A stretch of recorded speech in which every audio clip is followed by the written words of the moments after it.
9. 호색한들. 곧이어 드미트리 펴도로비치의 뒤를 이어 홀 안으로 그리고리와 스메르자코프가 뛰어들어왔다. 그들은 벌써 며칠 전에 내려진 펴도르 파블로비치의 지시에 따라 그를 들여보내지 않으려고 현관에서 싸움까지 벌였던 것이다. 드미트리 펴도로비치가 홀 안으로 잠입해 주위를 둘러보느라 한순간 멈추어 선 것을 이용하여 그리고리는 식탁을 한 바퀴 돌아 안쪽 방들로 통하는 홀의 입구 맞은편 문 두 쪽을 걸어 잠그고는 말하자면 마지막 피 한 방울을 흘릴 때까지 입구를 사수하겠다는 각오로 잠긴 문 앞에서 두 팔을 십자가 모양으로 벌리고 섰다. 이것을 보자 드미트리는 소리를 지르는 것이 아니라 째질 듯한 소리로 울부짖으면서 그리고리에게로 달려들었다. 그러니까 그년이 거기에 있다는 소리지. 그녀를 거기다가 숨겨놓은 거야. 썩 꺼져 이 야비한 놈. 그는 그리고리를 떨쳐내리고 했지만 상대방이 그를 밀쳐냈다. 너무 격분한 나머지 제정신이 아니었던 드미트리는 손을 번쩍 들었다가 온 힘을 다해 그리고리를 내리쳤다.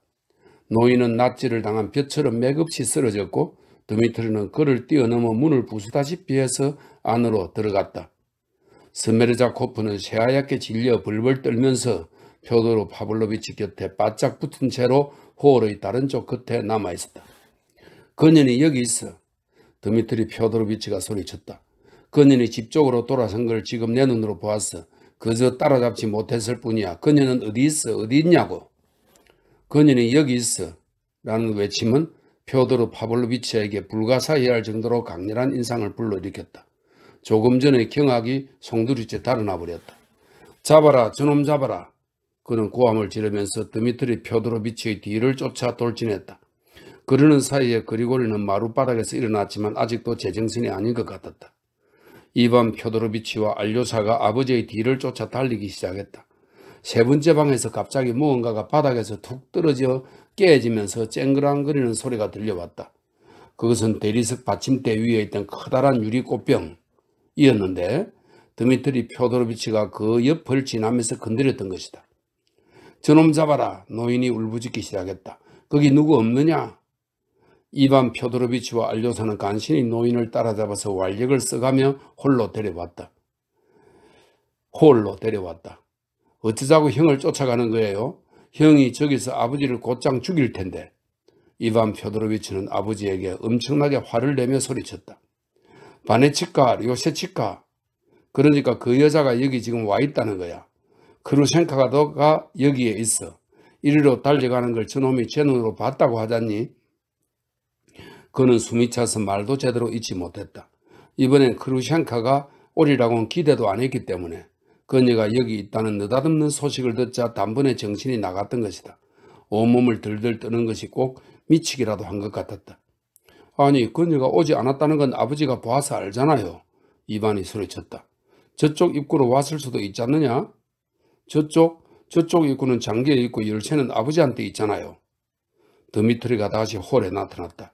그는 저쪽 입구가 잠겨 있음을 물론 확인했고 잠긴 입구의 열쇠는 정말로 펴도르 파블로비치의 호주머니 안에 있었다. 모든 방들의 창문들도 또한 전부 잠겨 있었다. 고로 크루셴카는 어떻게 어디서 들어올 수도 또 뛰어넘어올 수도 없는 노릇이었다. 저놈 잡아라. 다시 드미트리를 보자마자 펴도르 파블로비치가 빽빽 소리를 질러댔다. 저놈은 저기 내 침실에서 돈을 훔쳤어. 그러면서 그는 이반한테서 빠져나와 다시 드미트리에게로 달려들었다. 하지만 상대방은 두 손을 들어 올려 갑자기 노인의 관자놀이에 간신히 붙어있는 머리카락 끄트머리 두 뭉치를 움켜쥐고 잡아당겨서는 쿵 소리가 날 정도로 세게 그를 마룻바닥으로 내동댕이 쳤다. 그러고 나서도 쓰러진 자의 얼굴을 구두발로 두세 번 더 밟아주었다.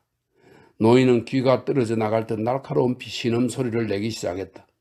이반 펴도로비치는 비록 형 드미트리처럼 힘이 세지는 않았지만 그래도 두 손으로 형을 붙잡아서 있는 힘껏 노인으로부터 떼놓았다. 알료사도 있는 힘껏 앞쪽에서 큰 형을 붙잡아 줌으로써 작은 형을 도왔다. 미쳤어 형. 진짜 아버지를 죽일 참이야. 이반이 소리쳤다. 아버지는 그래도 싸. 숨을 헐떡이면서 드미트리가 소리쳤다.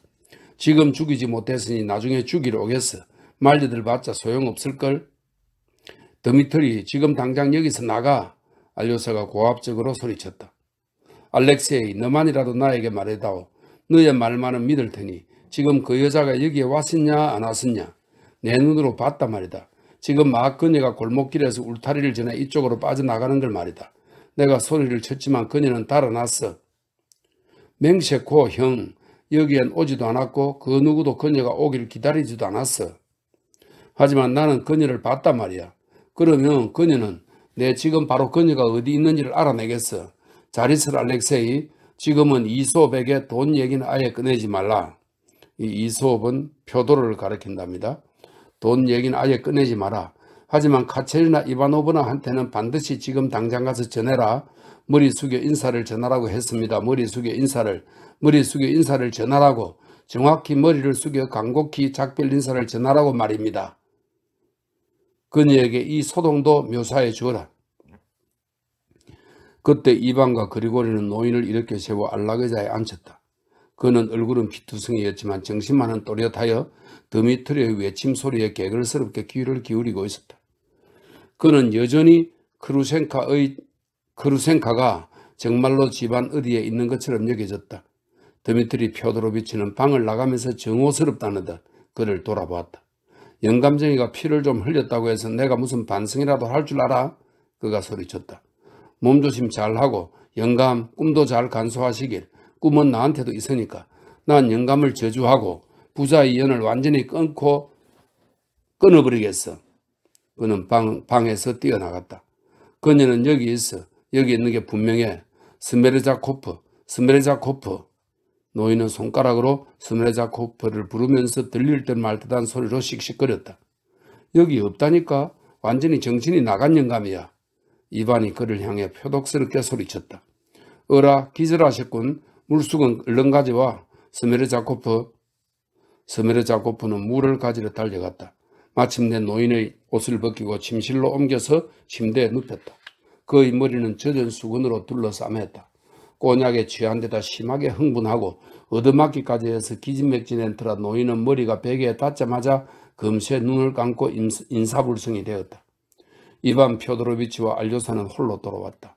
스메르자코프는 깨진 꽃병 조각들을 치웠고 그리고리는 침울한 표정으로 시선을 내리깐 채 식탁 곁에 서 있었다. 자네도 머리에 물수건을 얹어야 하지 않겠나? 침대에 누워 간호도 받고 알료사가 그레고리에게 말했다. 아버지는 우리가 여기서 돌볼 테니 형이 자네의 머리를 정말 호되게 때리는데 도르님이 나한테 이런 짓을 하다니. 그리고리는 말 한마디를 침울하게 또박또박 내뱉었다. 형은 아버지한테도 이런 짓을 한 위인이야. 자네뿐만 아니라. 입을 일그러뜨리며 이반 펴도로비치가 한 소리 했다. 어릴 때 내 손으로 목욕까지 시켜드렸는데 도르님이 나한테 이런 짓을. 그리고리가 되풀이했다. 제기랄, 내가 형을 떼놓지 않았더라면 진짜 죽여버렸을 거야. 이솝 같은 노인 하나 해치우는 게 뭐 많이 힘들겠어 어디? 이반 펴도로비치가 알료사에게 속삭였다. 하나님 맙소사. 알료사가 소리쳤다. 아니 뭐가 맙소사냐? 얼굴을 표독스럽게 일그러뜨리면서 여전히 그렇게 속삭이듯 이반이 말을 계속했다. 한 마리의 독사가 다른 한 마리의 독사를 잡아먹을 거야. 두 놈 다 그 길밖에 없어. 알료사는 흠칫 몸을 부르르 떨었다. 물론 나는 살인이 일어나도록 내버려 두지 않겠어. 지금도 그랬지만 여기 있으라 알료사. 나는 나가서 뜰을 좀 거닐어야겠다. 머리가 지끈대기 시작했거든. 알로시아는 아버지의 침실로 가서 병풍 뒤 아버지의 머리맡에 1시간 정도 앉아 있었다. 갑자기 노인이 눈을 뜨더니 오랫동안 말없이 알료사를 쳐다보았던데 보아하니 차근차근 기억을 더듬고 생각을 정리하는 모양이었다. 갑자기 예스럽지 않은 흥분의 빛이 그의 얼굴에 감돌았다. 알로시아 하고 그가 걱정스러운 듯 속삭였다. 이반은 어디 있느냐? 머리가 쥐끈거린다고 떨어 나가 있어요. 형이 우리를 지켜주고 있어요. 거울을 가져와봐. 저기 있지. 이리 다오. 알로시아는 그에게 장롱에 있던 작고 둥근 접을 수 있게 된 거울을 갖다 주었다. 노인은 거울에 비친 자신의 모습을 들여다봤다. 코가 꽤나 심하게 부어올랐고 왼쪽 눈썹이 이마에는 상당히 시퍼런 멍이 들어있었다. 이반은 뭐라고 하든? 알로시아, 요 귀여운 것, 나의 유일한 아들아. 나는 이반이 무섭구나. 나는 저놈보다 이반이 더 무서워. 오직 너 한 명만이 무섭지 않아. 이반도 무서워하지 마세요. 이반은 화를 내긴 하지만 아버지를 보호해 줄 거예요. 알로시아, 그놈은 그루셴카한테 달려갔겠지. 귀여운 천사야, 진실을 말해다오. 그루셴카가 와셨냐 아니냐? 아무도 그녀를 못 봤어요. 설마 무슨 착각이었겠죠? 정말 안 왔다니까요. 정말로 미치카는 그녀와 결혼할 생각이야. 결혼. 미치카는 드미트리의 애칭 혹은 비칭입니다. 미치카는 그녀와 결혼할 생각이야. 결혼. 그녀가 형한테는 시집을 안 갈 거예요. 안 갈 거야. 안 갈 거야. 안 갈 거야. 안 갈 거야. 어떤 일이 있어도 안 갈 거야. 꼭 이 순간에 이보다 더 행복한 말은 그에게 들려줄 수 없는 양 노인은 몹시 기뻐하며 온몸을 들썩거렸다. 그는 환희에 차서 알로시아의 손을 잡아 자기 가슴에 꼭 갖다 붙였다. 그의 눈에서는 심지어 눈물마저 반짝이기 시작했다. 성상 말이다. 내가 아까 얘기했던 성모 마리아의 성상은 너가 가져가거라. 그리고 수도원으로 돌아가는 것도 허락하마. 아까는 농담을 한 거야. 화내지 마라. 머리가 아프구나 알로시아. 로시아, 내 마음을 달래다오. 천사처럼 진실을 말해다오. 아버지는 또 그 얘기인가요? 그녀가 왔었나 안 왔었나? 알로시아가 괴로워하면서 말했다. 아니. 나는 너를 믿는다. 내 말은 그러니까 이거야. 너가 직접 그루셴카한테 가든지 아니면 어떻게든 그녀를 만나서 가능한 한 빨리 그녀에게 물어보고 너의 눈으로 직접 알아봐라. 그녀가 누구한테 가길 원하는지, 나인지 저놈인지 어떠냐? 응? 할 수 있겠느냐 못하겠느냐? 그녀를 보게 된다면 물어볼게요. 알로사가 곤혹스러워 하면서 응얼거렸다. 아니야. 그녀는 너한테 말하지 않을 거야. 노인이 말을 가로막았다. 그녀는 변덕쟁이야. 너한테 입을 맞추기 시작하면서 너한테 가고 싶다고 말할 걸. 그녀는 거짓말쟁이의 부끄러움이라고 모르는 여자야. 안 돼. 너가 그녀한테 가서는 안 돼. 안 되고 말고. 게다가 그건 아주 안 좋은 일이에요, 아버지. 정말 안 좋은 일이 될 거예요. 그나저나 아까 저놈이 나가면서 가봐라 라고 소리친 거 말이다. 너를 어디로 보낸 거냐? 까체리나 이바노브나한테요. 돈 때문에 돈을 부탁하는 것이냐? 아니요, 돈 때문은 아니에요. 저놈에겐 돈도 없어. 한 푼도 없지. 들어봐라 알로샤. 내 밤에 좀 누워서 곰곰 생각을 해볼 테니 너는 일단 가봐라. 어쩌면 그녀를 만날지도 모르지. 단 너는 내일 아침녘에 꼭 나한테 들려야 한다. 꼭 내일 너한테 할 말이 하나 있어. 들러줄 거지? 그럴게요. 올 때는 너가 알아서 온 것처럼 병문안을 온 것처럼 굴어라. 내가 불렀다는 거 누구에게도 말하지 말고 이반에게는 한마디도 하지 마라. 알았어요. 잘 가거라 천사야. 아까 너가 내 편을 들어준 건 영원토록 잊지 않으마. 내일 너한테 해줄 얘기가 있는데 다만 아직은 생각을 좀 더 해야겠구나.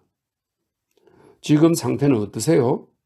내일이면 일어나서 걸을 수 있을 거야. 완전히 건강해진 몸으로 말이다. 마당을 지나가면서 알로샤는 대문 옆 벤치에 앉아있는 이반형을 보았다.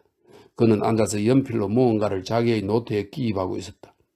알로샤는 형에게 노인이 잠에서 깼고 정신도 말짱하며 밤엔 수도원으로 돌아가도록 허락해 주었다고 전했다. 알로샤, 내일 아침녘에 너를 만날 수 있으면 참 좋겠다. 이반은 상냥하게 말하면서 자리에서 일어났는데 그의 이런 상냥함이 알로샤에겐 너무나 뜻밖이었다. 나는 내일 호올라쿠바 부인 댁에 갈 건데 알로샤가 대답했다. 카체리나 이바노브나도 지금 못 만나면 아마 내일 갈 거야. 그럼 지금은 어쨌거나 카체리나 이바노브나한테 가는 거로구나. 그건 머릿속에 작별 인사를 전하기 위해서냐? 갑자기 이반이 미소를 지었다. 알로샤는 당혹스러웠다. 아까 형이 고함친 이유를 그리고 옛날 일 중에서 무언가를 이해해서 드미트리는 분명히 너에게 그녀한테 가서 그러니까 형이 한마디로 말해서 작별 인사를 하라는 거지. 형, 아버지와 드미트리 사이에 이 끔찍한 일이 어떻게 끝날까? 알로샤가 소리쳤다. 정확히 예측할 수는 없지. 어쩌면 아무 일도 없을지도 몰라. 그냥 그렇게 허지부지 되는 거지. 이 여자는 짐승이야. 어떻든 영감은 집에 붙들어 둬야 되고 드미트리는 집안에 들이지 말아야 해. 형, 하나만 물어보자. 정말로 어떤 사람이 나머지 사람들을 보면서 누구누구는 살 가치가 있고 누구누구는 그럴 가치가 더 없다고 결정할 권리가 있는 걸까? 여기에 그런 가치 결정을 개입시킬 이유가 어디 있냐? 이 문제는 절대 가치에 근거해서가 아니라 대개는 사람들의 마음속에서 훨씬 더 자연스러운 다른 이유에 따라 결정되는 법이야. 하지만 권리에 관해서라면 누구든 기대의 권리는 가지는 거 아닐까? 설마 다른 사람의 죽음에 대해서는 아닐 테지? 뭐 죽음이라면 또 어떠냐? 모든 사람들이 다 그렇게 살고 있고 그렇게 하지 않으면 제대로 살 수도 없는데 구태여 자기 자신에게 거짓말을 할 필요는 없지. 너가 그런 말을 하는 건 아까 내가 한 마리의 독사가 다른 한 마리의 독사를 잡아 먹을 거야 라고 말했기 때문이냐? 그렇다면 내가 너한테 뭐 하나 물어보자. 그럼 너는 나도 드미트리와 마찬가지로 이소의 피를 흘릴 수 있는, 그러니까 뭐 죽일 수 있는 능력이 있다고 생각하는 거냐? 응? 이반 무슨 소리야? 그런 생각은 꿈에도 해본 적이 없어. 게다가 드미트리도 그런 거라고는 생각 안 해. 그것만으로도 고맙군. 이반이 썩 웃었다. 내가 언젠가 아버지를 보호할 거라는 걸 알아둬라. 하지만 내 희망에 관해서라면 그 경우엔 완전한 공간을 남겨둘 거야. 내일 보자꾸나. 나를 나쁜 놈이라고 욕하지 말고 그렇게 바라보지도 말아라. 그는 미소를 지으면서 덧붙였다. 그들은 서로의 손을 꽉 쥐었는데 이건 전에는 결코 없었던 일이었다. 알로샤는 형이 먼저 그에게로 성큼 다가왔음을, 형이 이렇게 한 것엔 틀림없이 무언가 목적이, 어떤 의도가 있음을 느꼈다. 10. 두 여인이 한자리에. 알로샤는 아까 아버지 집에 들어갈 때보다 훨씬 더 망가지고 참담한 심정으로 그 집을 나왔다. 그의 이성도 역시 구멍이 뚫려 산산이 흩어졌지만 반면 이와 더불어 흩어진 것들을 결합시켜 이 하루 동안에 겪은 모든 고통스러운 모순들로부터 공통된 생각을 꺼내는 것을 자신이 두려워하고 있음을 느꼈다. 무언가가 거의 절망과 닿아 있었는데 이건 알로시아의 마음속에서 결코 없었던 일이다. 모든 것 앞에 해결할 수 없는 중요하고 치명적인 물음이 거대한 산처럼 버티고 있었다. 이 무서운 여자를 둘러싼 아버지와 드미트리 형의 일이 어떻게 끝날까? 이제는 그 자신이 증인이었다. 그 자신도 거기에 있었고 그들이 마주하는 것을 보았다. 하지만 결국에 가서 불행한 사람, 그것도 정말 끔찍할 정도로 불행한 사람은 오직 드미트리 형이 될 수도 있었다. 즉 의심의 여지가 없는 불행이 큰형을 노려보고 있는 것이었다. 그리고 다른 사람들도 알로샤가 전에 생각했던 것보다도 아마 훨씬 더 많이 이 모든 것과 관련되어 있었다. 심지어 어떤 것은 수수께끼 같기도 했다. 작은 형 이반은 알로샤가 오랫동안 바랐던 대로 그를 향해 한 발짝 다가섰지만 이제 와서는 무엇 때문인지 그 한 발짝이 그를 경악해 했다는 느낌이 든다. 그럼 저 여인들은 이상하게도 아까 까체리나 이바노브나의 집을 향해 갈 때는 굉장히 혼란스러운 상태였지만 지금은 아무런 느낌도 들지 않았다. 오히려 꼭 그녀에게서 어떤 지시라도 구하길 바라는 양 그 스스로 그녀의 집을 향해 걸음을 재촉했다. 하지만 형에게 부탁받은 말을 그녀에게 전하는 일은 아까보다 더 힘들 것 같아 보였다. 3,000루블건이 완전히 결판이 났기 때문에 드미트리 형은 이제 자기가 부정직한 놈이라고 절감하고 더 이상 어떤 희망도 없이 물론 온갖 타락을 자초할 것이다. 그뿐인가? 카체리나 이바노브나는 지금 막 아버지의 집에서 막 일어난 소동을 전해주라는 명령까지 하지 않았던가? 알로시아가 카체리나 이바노브나 집에 도착했을 때는 이미 7시여서 날이 어둑어둑했는데 그녀는 볼사야 거리의 아주 넓고 살기 좋은 집 한 채를 빌려 쓰고 있었다. 알로시아는 그녀가 이모 2명과 살고 있음을 알고 있었다. 그런데 그들 중 하나는 그녀의 언니인 아가피아 이바노브나의 이모에 지나지 않았다. 이 사람이 바로 그녀가 대학을 마치고 아버지의 집에 갔을 때 거기서 언니와 함께 그녀를 돌봐주었던 말수 적은 부인이었던 것이다. 다른 이모는 가난한 편이긴 하지만 그드름을 피우고 무게를 잡는 모스코바 부인이었다. 들리는 말로는 이 두 여인은 모든 일에서 까체리나 이바노브나의 말에 복종했으며 마냥 예의를 갖추는 차원에서 그녀 옆에 있다는 것이었다. 카체리나 이바노브나는 병 때문에 모스크바에 남아있는 자신의 은인인 장군 부인의 말에만 복종했으며 그 부인에게 매주 2통씩 편지를 보내 자신의 근황을 상세하게 전해야만 했다. 알로세가 현관으로 들어서서 문을 열어준 하니에게 자기가 온 것을 알려달라고 부탁했을 때 홀 안에서는 분명히 그가 왔음을 이미 알고 있었을 수도 있지만 관로 속에 어쩌면 창문에서 그를 봤을 수도 있다. 어쨌거나 갑자기 어떤 소란이 일었고 누구인지 얕은 여자들이 뛰어다니는 발소리와 원피스 소리가 부스럭거리는 소리가 발소리와 원피스가 부스럭거리는 소리가 들려왔다. 어쩌면 여자들 두셋이 방에서 뛰어나가는 듯도 싶었다. 알로세는 자기가 왔다고 이렇게 동료가 일다니 이상하다는 생각이 들었다. 그나저나 그는 곧 홀로 안내되었다. 그곳은 시골 냄새가 전혀 풍기지 않는 우아한 가구들로 가득 찬 커다란 방이었다. 소파, 침대의자, 작은 소파 또 크고 작은 탁자들이 많았다. 벽에는 그림이 몇 점 걸려 있었고 탁자 위에는 꽃병과 램프가 여러 개 놓여 있고 꽃도 많았으며 창 곁에는 심지어 수족관도 있었다. 땅거미가 지고 있기 때문에 방 안은 다소 어둠침침했다. 알로세는 분명히 지금까지 사람들이 앉아 있었던 듯한 소파 위에 실크 망토가 내던져져 있고 소파 탁자 위에 마시다만 초콜릿 2잔, 비스킷, 푸른 금포도가 담긴 크리스탈 접시, 사탕이 담긴 또 다른 접시가 놓여 있는 것을 알아보았다. 누군가를 접대하고 있었던 것이다. 알로세는 자기가 하필 손님이 있을 때 온 것임을 깨닫고 얼굴을 약간 찌푸렸다.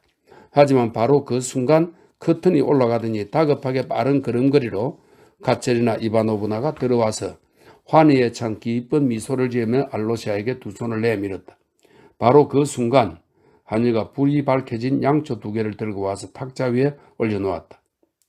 어쩜 드디어 당신이 와주셨군요. 나는 하루 종일 오직 당신 한 사람을 위해 하나님께 기도했어요. 앉으세요. 카체리나 이바노브나의 아름다움은 예전에도 알로세에게 충격을 안겨주었는데 3주쯤 전에 그녀 자신이 굉장히 원해서 드미트리 형이 그를 그녀에게 데려다 소개도 시켜주고 인사도 시켰던 것이다. 하지만 그때 만났을 때는 대화를 나누진 않았다. 알로세가 몹시 당혹스러워하고 있다고 생각한 카체리나 이바노브나는 그때 그를 배려해 주듯 줄곧 드미트리 뾰도로비치와만 이야기를 나누었다. 알로세는 말없이 있었지만 많은 것을 아주 잘 살펴볼 수 있었다. 그에게 충격을 안겨준 것은 이 도도한 아가씨의 고압적인 태도와 오만함이 넘치는 거리낌 없는 태도, 자신감이었다. 그리고 이 모든 것이 의심의 여지도 없이 분명했다. 알로세는 자기 말이 과장이 아니라는 것을 절감하고 있었다. 그는 불타오르는 듯한 커다란 검은 눈이 무척 아름답다고, 특히 그녀의 창백하다 못해 다소간 노르스름하기까지 한 갸름한 얼굴에 잘 어울린다고 생각하게 됐다. 하지만 이 눈에는 매혹적인 입술선과 마찬가지로 그의 형이 물론 홀딱 반할 수도 있었겠지만 그 사랑을 오랫동안 유지할 수 없게 만드는 무언가가 있었다. 드미트리의 약혼녀 집을 방문한 뒤 그가 그녀를 보고 받은 인상을 제발 숨기지 말고 얘기해달라고 채근했을 때 알로세는 거의 직설적으로 그에게 자신의 생각을 말했다. 형은 그녀와 함께라면 행복할 테지만 어쩌면 그건 불안한 행복일 거예요. 바로 그거란다 얘야. 저런 여자들은 언제나 저 모습으로 있을 거다. 운명 앞에서 순응하려 들지 않거든. 그러니까 너는 내가 그녀를 영원히 사랑하지는 않을 거라고 생각하는 거지? 아니, 형은 아마 그녀를 영원히 사랑할 거예요. 하지만 그녀와 있으면 아마 늘 행복하지만은 않을 거예요. 알로세는 그때 자기의 소견을 말하면서 얼굴을 붉혔고 형의 부탁에 못 이겨 이토록 멍청한 생각을 입 밖으로 꺼냈다는 것 때문에 스스로에게 짜증이 났다. 소견을 입 밖으로 꺼내자마자 그것이 그 자신에게도 끔찍할 정도로 바보같이 여겨졌기 때문이다. 그것도 여자에 대해 그렇게 주제넘게 자기 소견을 발설한 것이 부끄럽기도 했다. 그런데 지금 그를 맞으러 달려나온 카체리나 이바노브나를 딱 보자마자 그의 놀라움은 더 커졌으니 어쩌면 지난번에 그가 대단히 잘못 생각할 수도 있다는 느낌이 들었던 것이다. 이번에 그녀의 얼굴은 꾸밈없고 순진무구한 선량함과 솔직하고 열렬한 진실함으로 빛나고 있었다. 그때 알로세에게 그토록 충격을 안겨준 이전의 오만함과 도도함은 온데간데 없고 지금은 그저 대담하고 고결한 에너지와 어떤 분명하고도 강력한 자신감 하나만이 눈에 띄었다. 알로샤는 그녀를 보자마자 또 그녀에게서 첫마디를 듣자마자 그토록 사랑하는 사람과 관련해 자기가 놓인 비참한 처지를 그녀가 알고 있음을, 어쩌면 그것도 모든 것을, 맹세코 모든 것을 알고 있을 수도 있음을 깨달았다. 또한 비록 그녀의 얼굴이 그야말로 빛으로 미래에 대한 믿음으로 가득했음에도 불구하고 알로샤는 갑자기 자기가 그녀에게 고의로 큰 죄를 지은 양 느껴졌다. 그는 순식간에 압도되고 매혹되어 버린 것이다. 이 모든 것 외에도 그는 그녀에게서 첫 몇 마디를 듣자마자 그녀가 무엇 때문인지 대단히 흥분했음을, 그것도 그녀로선 좀처럼 가능하지 않을 법한 그의 황홀함에 가까울 정도로 흥분했음을 알아챘다. 제가 당신을 이토록 기다린 건 당신이라면 지금 모든 진실을 말해줄 수 있기 때문입니다. 정말로 당신밖에 없어요. 제가 온 건, 하고 알로샤가 곤혹스러워하면서 중얼거렸다. 저는 형이 저를 보내서, 그이가 당신을 보냈군요. 그럴 거라는 예감이 들었어요. 이젠 전부 다 알겠어요. 전부 다. 카체리나 이바노브나가 갑자기 눈을 반짝이며 외쳤다. 잠깐만요. 알렉사이 펴도로비치. 제가 왜 당신을 그토록 기다려왔는지 미리 말씀드리겠어요. 보세요. 어쩌면 저는 당신보다 더 많은 것을 알고 있는지도 몰라요. 당신이 가져온 소식도 필요 없고요. 제가 당신에게 필요한 건 이런 거랍니다. 즉, 저는 당신이 최근에 받은 개인적인 인상을 알아야겠고, 또 당신이 가장 직설적이고 무례하다 싶을 만큼 꾸밈없는 모습으로 저한테 얘기를 해 주었으면 해요. 오늘 그이를 만나보고 나니 그래 어떠세요? 지금 그이의 모습과 처지가 어떻든가요? 그이가 더 이상 저를 찾아오길 원하지 않는 상황이니만큼 제가 나서서 그이에게서 개인적으로 해명을 듣는 것보다는 이제 나을 거예요. 제가 당신에게서 뭘 원하는지 아시겠죠? 자, 이제 그이가 무슨 일로 당신을 저에게 보냈는지 토시 하나 빼지 말고 허심탄회하게 말씀해 주세요. 형은 그러니까 당신에게 머리 숙여 인사를 전하라고 했고 앞으로 더 이상 오지 않을 것이며 당신에게 머리 숙여 인사를 전하라고 했습니다. 머리 숙여 인사를 전하라고요? 그이가 정확히 그렇게 말했나요? 꼭 그런 표현을 썼느냐고요? 예. 설마 지나가는 말로 무심코 말실수를 한 건 아닐까요? 적절한 말을 못 찾아서요? 아니요. 형은 틀림없이 이 말을 머리 숙여 인사를 전한다 라고 말해달라고 부탁했어요. 잊지 말고 제대로 전하라고 좋게 3번은 부탁했는 걸로요? 카체리나 이바노브나는 발끈했다. 이제 저를 도와주세요. 알렉세이 펴도로비치. 지금 저는 당신의 도움이 필요해요. 당신에게 제 생각을 말씀드릴 테니 제 생각이 맞는지 아닌지만 말씀해 주세요. 들어보세요. 그이가 저에게 지나가는 말로 인사를 전하라고 했다면, 즉 어떤 단어를 사용할지를 놓고 별다른 고집을 부리지 않고 단어를 딱히 강조하지도 않았다면 그건 전부 다, 그렇다면 바로 끝장이었을 거예요. 하지만 그이가 특별히 이 단어를 고집했다면, 특히 당신에게 꼭 잊지 말고 이 머리 숙여 인사하라는 말을 전하라고 당부했다면 그건 다시 말해 그이가 너무 흥분한 나머지 제정신이 아니었다는 소리겠죠. 결단은 내렸지만 자신의 결단에 경악하고 만 거예요.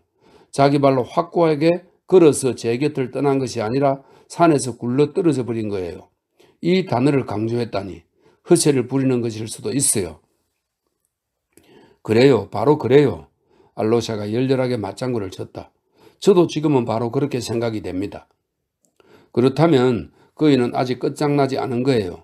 그저 절망에 빠져 있을 따름이지만 저는 아직은 그이를 구할 수 있어요. 잠깐만요. 그이가 당신에게 돈에 대해 3,000 루블에 대해 무슨 얘기를 하던가요? 말을 할 정도가 아니라 아마 무엇보다도 그것 때문에 형이 죽도록 괴로워하는 것 같아요. 형은 이젠 체면도 무엇도 없다. 이젠 더 이상 아무래도 상관없다. 하고 말했거든요. 알로샤가 열을 올리며 대답했는데 자기 마음속에서 희망이 샘솟는 느낌이, 정말로 형을 구할 수 있는 방법이 있을 것이라는 느낌이 온 마음에 들었던 것이다. 그러니까 이 돈에 대해서 알고 계신 거죠? 이렇게 덧붙인 뒤 그는 갑자기 말을 중단했다. 오래전부터 알고 있고 더군다나 아주 잘 알고 있어요. 모스크바에 전보를 쳐서 물어봤기 때문에 그쪽에서 돈을 받지 못했다는 건 오래전부터 알고 있었어요. 그이가 돈을 붙이진 않았지만 저는 잠자코 있었어요. 지난 한 주 동안 저는 그이에게 돈이 얼마나 필요했는지도 알게 되었어요. 그래서 저는 이 모든 일에 관해서 오직 한 가지 목표를 세웠어요. 즉 누구에게로 돌아갈 것인가. 자신의 가장 충실한 벗이 누구인가를 그이가 깨닫도록 해주는 것이죠. 하지만 그이는 제가 그의 가장 충실한 벗이라는 걸 믿고 싶어 하지도 않고 저를 제대로 알길 원하지도 않으며 저를 그저 여자로만 보고 있어요. 한 주 내내 저는 너무 걱정이 돼서 애를 태웠어요. 그이가 이 3천을 다 써버린 것을 두고 어떻게 하면 내 앞에서 수치심을 느끼지 않도록 할 것인가. 다시 말해 모든 사람들과 자기 자신에 대해 수치심을 느낀다고 하더라도 나에 대해서만은 수치심을 느끼지 않도록 하자. 하나님 앞에서라면 그이는 조금도 부끄러워하지 않으면서 모든 걸 말할 거잖아요. 도대체 왜 그이는 지금까지도 제가 그이를 위해 얼마나 많은 것을 참을 수 있는지를 모르는 걸까요? 왜 저를 몰라주는 걸까요? 이런 일이 생긴 마당에 왜 그이는 감히 저를 제대로 알려고 하지 않는 걸까요? 저는 그이를 영원토록 구해주고 싶어요. 그이가 자신의 약혼녀로서의 저를 잊어버려도 좋아요.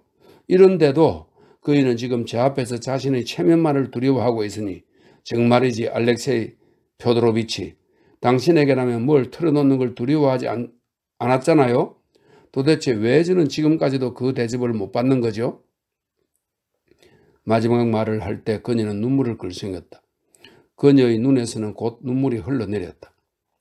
전해드려야 할 것이 있는데요. 하고 알로샤도 또한 떨리는 목소리로 말을 꺼냈다. 지금 형과 아버지 사이에 있었던 일입니다. 그러고서 그는 좀 전의 소동을 전부 얘기해 주었는데 형이 돈 문제로 자기를 아버지한테 보냈다. 그런데 형이 거기로 쳐들어와서 아버지를 때렸다. 그리고 나선 특별히 더 고집스럽게 자기에게, 즉 알료샤에게 머리 숙여 인사를 전해려 가달라고 다시 한번 다짐을 받았다. 등의 이야기였던 것이다. 이 이야기를 말라고 하는. 형은 그 여자분한테 갔어요. 알로샤가 조용히 덧붙였다. 당신은 제가 그 여자분을 참지 못할 거라고 생각하세요? 그는 제가 참지 못할 거라고 생각하고 있나요? 어쨌거나 그이는 그분과 결혼하지 않아요. 갑자기 그녀가 신경질적으로 웃음을 터뜨렸다. 아니, 까라마조프 집안 사람이 그런 열정을 영원히 불태울 수 있을까요? 이건 열정이에요. 사랑이 아니라. 그이는 결혼하지 않아요. 왜냐하면 그분이 그이한테 시집가는 일이 없을 테니까요. 다시금 까체리나 이바노브나는 갑자기 이상 야릇한 미소를 지었다. 형은 결혼할지도 몰라요. 알로샤가 눈을 내리깔고 슬프게 말했다. 그는 결혼하지 않을 거예요. 분명히. 이 아가씨, 이분은 천사예요. 당신은 이걸 알고 계세요? 이걸 알고 계시냐고요? 갑자기 예사롭지 않은 열의를 보이면서 카체리나 이바노브나가 소리쳤다. 이분은 환상적인 창조물 중에서도 가장 환상적인 창조물이에요. 저는 이분이 얼마나 매력적인지를 알고 있지만 또한 이분이 얼마나 선량하고 의지가 굳고 고결한지도 알고 있어요. 왜 저를 그렇게 보시죠? 알렉사이 표도로비치, 어쩌면 제 말이 놀라운가요? 이 믿기지 않나요? 아그라페나 알렉산드로브나, 이건 크루셴카의 이름과 부칭입니다. 자기 아버지. 나의 천사 아가씨. 그녀가 갑자기 다른 방을 바라보면서 누군가에게 소리쳤다. 우리 방으로 오세요. 이분은 사랑스러운 분이세요. 이분은 알로샤예요. 이분은 우리 일에 대해서 너무 잘 알고 계시니 이리로 나오세요. 나는 커튼 뒤에서 당신이 불러주기만을 기다렸어요. 부드럽다 못해 다소 감미롭기까지 한 여성의 목소리가 말했다. 이건 또 누구야? 커튼이 들려졌고 그리고 다름 아닌 크루셴카가 기쁘게 웃으면서 탁자로 다가왔다. 이런 알로사는 자기의 내부에서 뭔가가 뒤틀리는 것만 같았다. 그의 시선은 곧 그녀에게로 꽂혀서 눈을 때려야 뗄 수가 없었다. 자, 여기 그녀가 반시간 전에 이반형이 불쑥 짐승이라고 내뱉던 그 끔찍한 여자가 있다. 하지만 정작 그의 앞에 서 있는 것은 언뜻 보기에는 가장 평범하고 단순한 존재인 것 같았으며 선량하고 사랑스러운 여자. 그래, 아름답다고 치더라도 다른 모든 아름다운 여자. 아름답지만 평범한 여자들과 하등 다를 바 없는 여자였던 것이다. 사실 그녀는 몹시 정말로 예뻤고 그것은 많은 이들에게 열정을 불러일으킬 만한 러시아적인 아름다움이었다. 키는 상당히 큰 편이었지만 그래도 카체리나 이바네브나보다는 작았고 몸은 풍만했으며 그 몸놀림은 소리가 들리지 않을 만큼 나긋한 것이 그녀의 목소리와 마찬가지로 유달리 감미로운 무슨 젤리처럼 몰랑몰랑해 보였다. 그녀는 카체리나 이바노브나처럼 힘차고 원기왕성한 걸음걸이가 아니라 소리 없이 사뿐사뿐 다가왔다. 발이 마룻바닥에 닿아도 아무 소리가 들리지 않았다. 그녀는 나긋하게 쓰러지듯 안락의자에 앉은 뒤 검은색의 화려한 실크 원피스를 부드럽게 사각거리면서 물거품처럼 하얀 풍만한 목과 넓은 어깨를 값비싼 검은 모직 숄로 나긋하게 감쌌다. 그녀는 22살이었는데 그녀의 얼굴에는 이 나이가 여실히 드러나 있었다. 얼굴은 몹시 하얗고 뺨에는 창백하면서도 발그스란 홍조가 살포시 감돌았다. 그녀의 얼굴 윤곽은 너무 넓은 감이 있었고 아래 턱은 앞으로 살짝 튀어나와 있었다. 윗 입술은 가늘었고 아랫 입술은 다소 돌출된 데다가 두 배는 더 두꺼워서 어쩐지 살짝 부었다는 느낌을 주었다. 하지만 아주 경이롭고 아주 풍성한 짙은 아마빛의 머리카락, 단비틀처럼 짙은 눈썹, 매력적인 푸른 회색빛의 눈과 긴 속눈썹을 보면 어디 미어 터질 것 같은 군중들 틈을 걷고 있는 가장 무관심하고 멍한 사람조차도 갑자기 걸음을 멈추고 오랫동안 그 얼굴을 기억에 아로새길 법했다. 이 얼굴을 보고 알로세가 충격을 받은 것은 무엇보다도 그 어린애처럼 티없이 맑은 표정 때문이었다. 그녀는 꼭 어린아이처럼 세상을 바라보고 무엇 때문인지 어린아이처럼 기뻐했는데 바로 이렇게 기쁨에 찬 얼굴로 지금 꼭 무슨 일이 일어나리라고 쉽게 믿어버리곤 아주 어린애처럼 참을 수 없는 호기심과 기대를 내보이며 탁자 쪽으로 다가왔던 것이다. 그녀의 시선은 보는 사람의 영혼을 즐겁게 해주었다. 이런 것을 알로샤는 느꼈던 것이다. 그녀에게는 또한 그가 무엇라고 딱히 설명할 수도 없고 그럴 재간도 없으나 무의식적으로 표출되는 무언가가 있었으니 다름 아니라 예의 그 나긋나긋하고 부드러운 몸놀림, 고양이처럼 소리도 들리지 않는 그 몸놀림이었다. 그래도 그것은 힘있고 풍만한 몸이었다. 숄 밑으로는 늙고 풍만한 어깨가 드러나고 아직 완전히 애띤 가슴이 봉긋 솟아 있었다. 이 몸은 조만간 밀로의 비너스의 몸매를 닮아갈성 싶었는데 하긴 지금도 분명히 몸의 비율이 다소 크긴 하지만 그런 예감이 들게끔 했다. 러시아 여성의 아름다움에 정통한 자라면 그루셴카를 보면서 아직은 앳된 이 싱싱한 아름다움이 30살쯤이면 조화를 잃고 펑퍼짐해지고 얼굴도 살이 쪄 축 처지고 눈과 이마 주위로 굉장히 빠른 속도로 잔주름이 나타나고 얼굴빛은 윤기를 잃고 붉어죽죽해질 것임을 정확하게 예언할 수 있을 것이니 한마디로 말해서 이것은 찰나적인 아름다움, 바로 러시아의 여성에게서 그토록 자주 볼 수 있는 잠시 스쳐가는 아름다움인 것이다. 알로시는 물론 이런 생각은 하지 않았지만 그녀에게 매혹된 상태에서도 어떤 불쾌한 느낌이 들어 마치 유감스러워하듯 다음과 같은 자문을 해보게 됐다.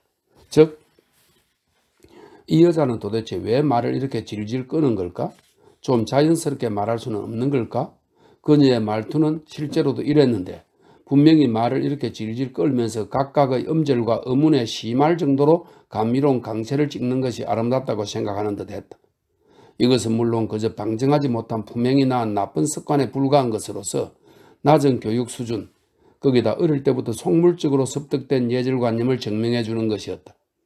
어쨌거나 이런 말투와 억양이 어린애처럼 티없이 맑고 기쁨에 찬 이 얼굴 표정, 그리고 갓난애처럼 조용하고 행복하게 반짝이는 눈과 공존한다는 것이 알로시아에겐 거의 불가능한 어떤 모순처럼 여겨졌던 것이다. 카체리나 이바노바나는 금세 그녀를 알로시아 맞은편 안락의자에 앉혔으며 웃음 가득한 그녀의 입술에 몇 번이나 환희의 입맞춤을 퍼부었다. 꼭 그녀에게 반항이라도 한 것만 같았다.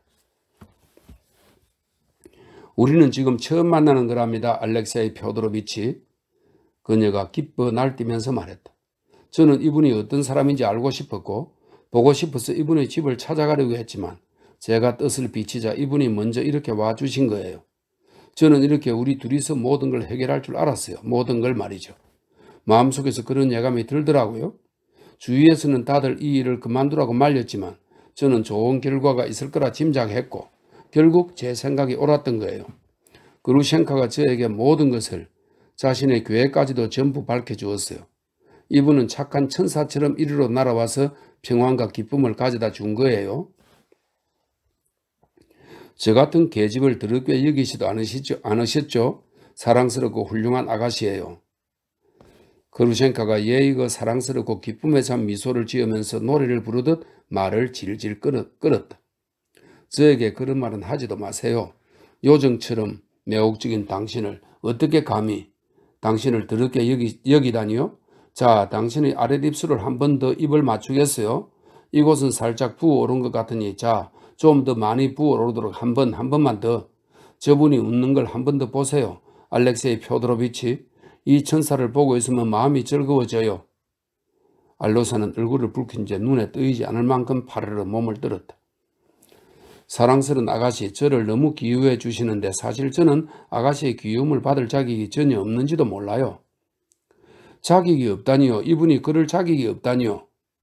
카체리나 이바노브나가 예의 그 열을 올리며 다시 소리쳤다.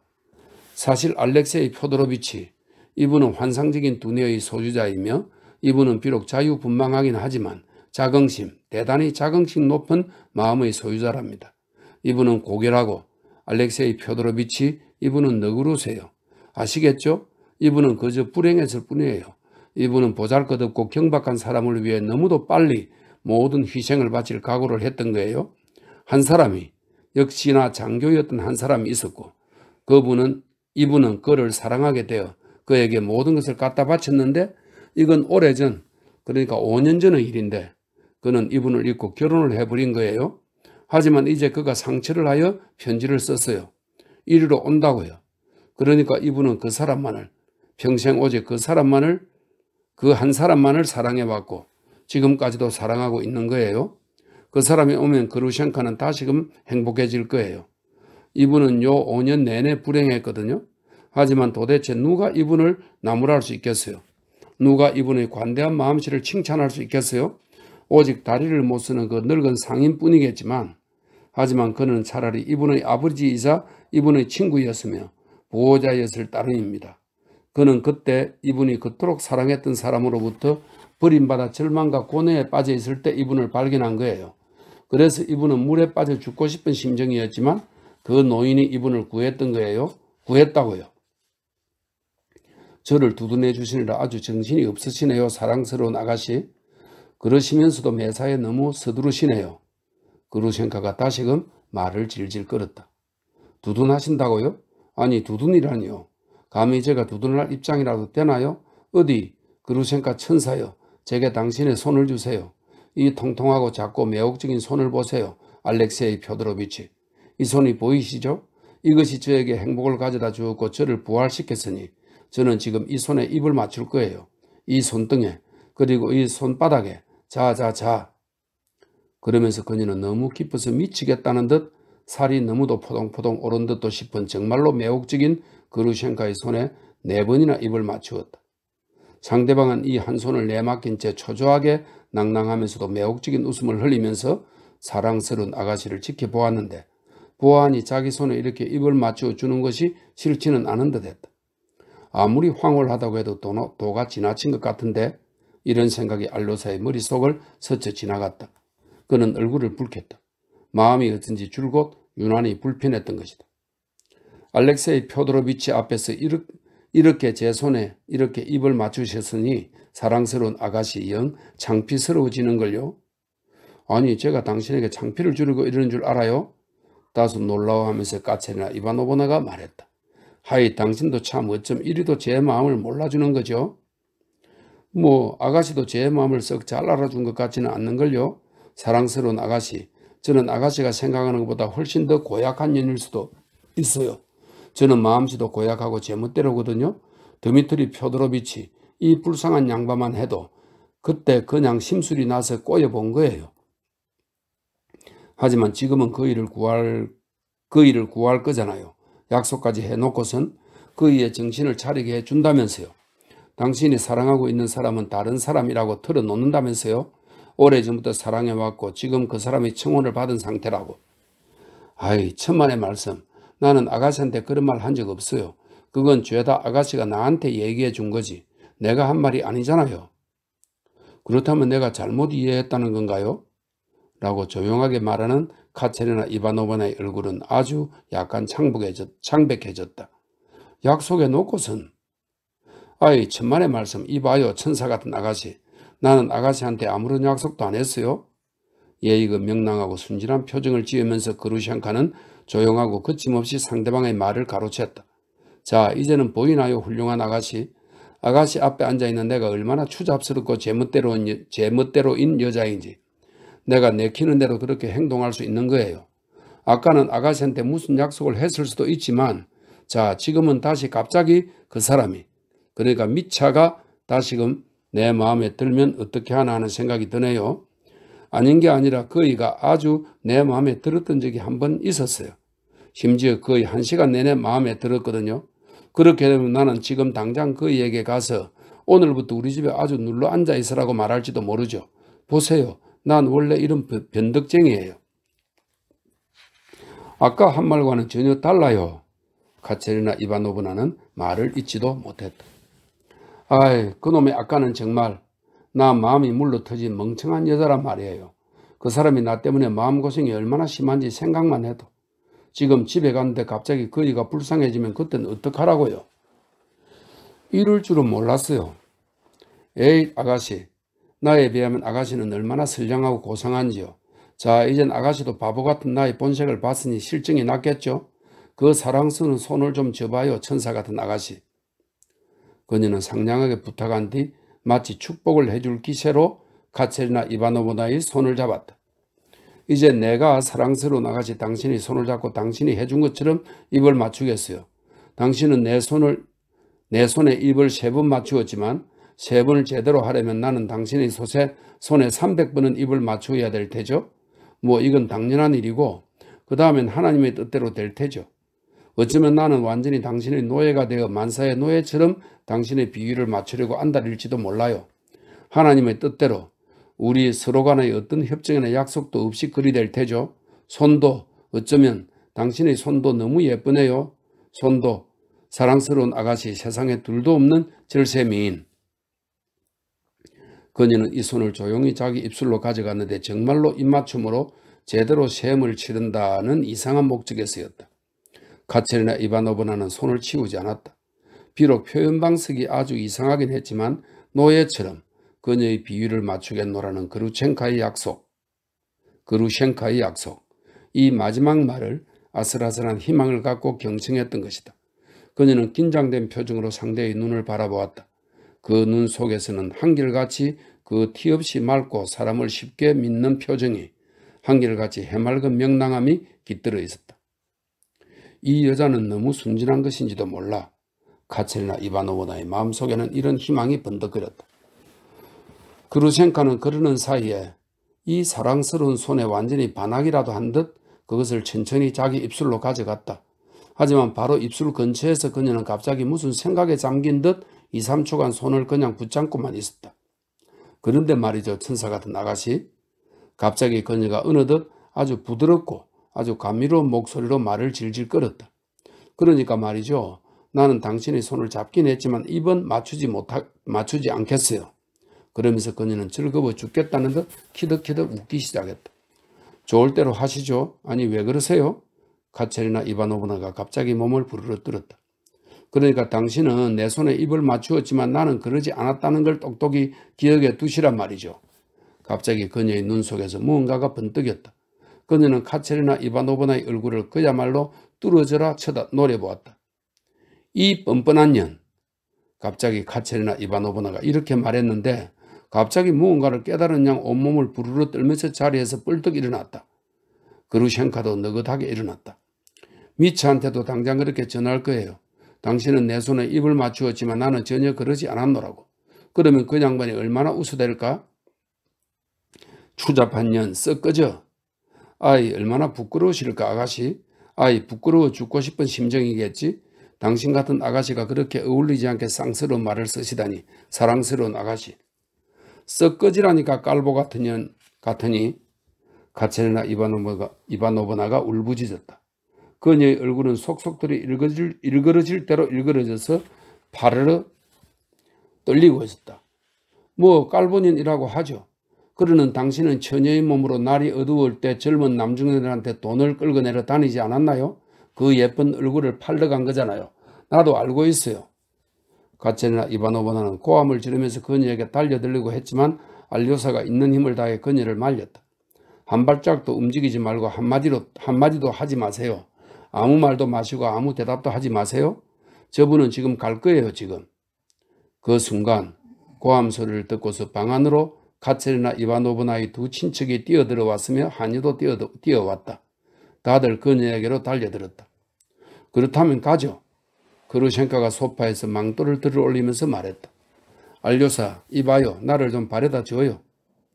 가세요. 어서 좀 가세요. 알료사는 간청하면서 그녀 앞에 두 손을 모았다. 사랑스러운 알료셴카, 알료사의 애칭입니다. 사랑스러운 알료셴카, 좀 바래다 달라니까. 가는 길에 당신한테 아주 재미나는 말을 하나 들려줄게요. 이건 말이죠, 알료셴카. 당신을 위해 일부러 이런 장면을 연출해 본 거야. 바래다 줘요. 응? 나중에 가선 잘했다 싶을 거야. 알료사는 손을 비비면서 몸을 돌렸다. 그루셴카는 낭낭하게 웃으면서 집에서 뛰어나갔다. 카체리나 이바노브나는 발작을 일으켰다. 그녀는 흐느끼 울었으며 경련이 일어 숨이 탁탁 막혔다.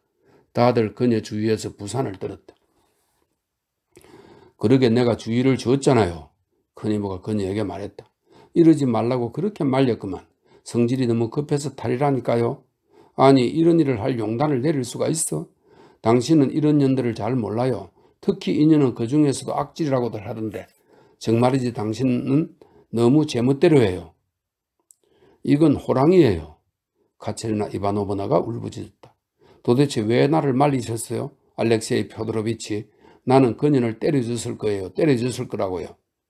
그녀는 알료사 앞에서 스스로를 자제할 힘이 없었으며 어쩌면 자제하고 싶지 않았을 것이다. 저녀는 채찍으로 갈겨줘야 돼. 교수대에 매달아 놓고 망나니들을 시켜서 사람들이 다 보는 데서.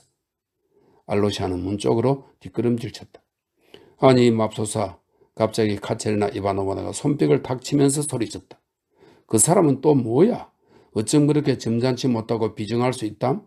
그때 그 운명적이고 영원히 저주받고 또 저주받은 그날 있었던 일을 전현한테 이야기했다는 거잖아요. 그 예쁜 얼굴을 팔러 갔잖아요. 사랑스러운 아가씨라잖아요. 전현은 알고 있어요. 당신 형은 야비한 놈이에요. 알렉사이 표도로비치.